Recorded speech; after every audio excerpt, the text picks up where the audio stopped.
বন্ধুরা, কড়াতে আমি গোটা জিরে দিলাম, শুকনো লঙ্কা দিলাম আর তেজপাতা ফোড়ন দিলাম। আজকে আমি একটা অন্য ধরনের মাংস রান্না করব, চিকেনটা।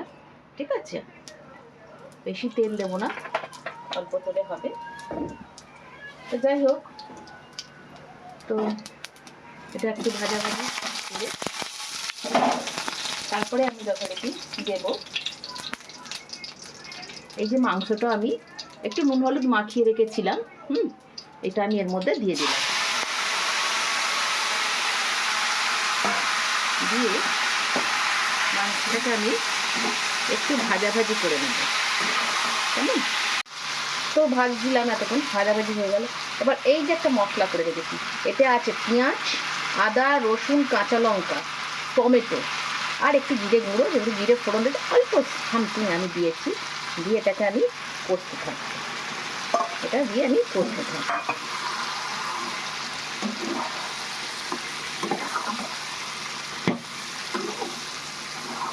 এতে কোনো আলু পড়বে না, জাস্ট দিয়ে হবে ব্যাপারটা। দেখুন কষতে কষতে দেখুন তেল ছাড়তে শুরু করেছে, দেখতে পাচ্ছেন তেল ছাড়তে শুরু করেছে। তো সত্যি কথা বলতে কি, যদি কেউ মনে করেন যে একটু জল দেবেন না, অপশনাল। যদি মনে করেন না একটু জল দেবেন, জল দিতেও পারেন। তো আমি একটু জল দেব, সেটা হচ্ছে যে মশলাটা করেছিলাম সেই মশলার বাটি ধোয়া জলটাই আমি দেবো, তার বেশি কিন্তু আমি দেবো না। জাস্ট একটু, এটা আপনারা নাও দিতে পারেন, অপশনাল রইল। এবার আমি একটু ঢাকা চাপা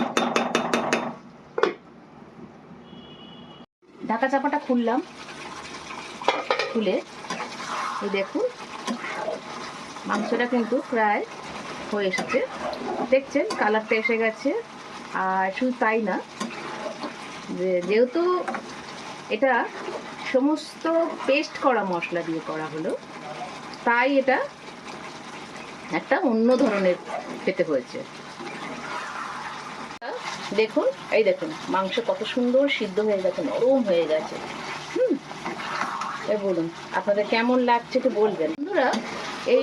এই যে মাংসটা করছি, এই চিকেনে না দই দিতেও পারেন, টক দই, বুঝেছেন?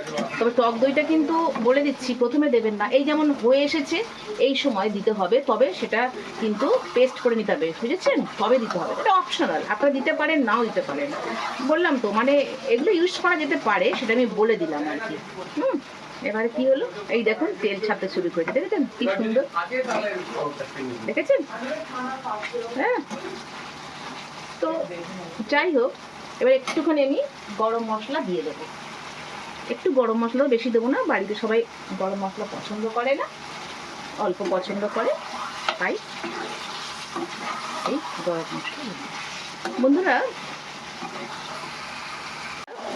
আপনাদের কাছে আমার একটা কথা বলার ছিল, আপনারা জানেন কি না, আমার আহার যেটা রয়েছে এটা কিন্তু আমি হোম ডেলিভারি করি।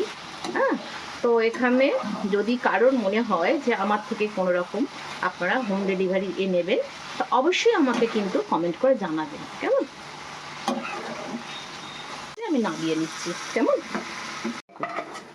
তো আমি নামিয়ে নিলাম। রান্না যদি আপনাদের ভালো লাগে অবশ্যই সাবস্ক্রাইব করবেন, তার কারণ আপনারা সব রকম রান্না দেখতে পাবেন। আর অবশ্যই লাইক কমেন্ট করবেন, কেমন? আমার পাশে থাকবেন। টাটা।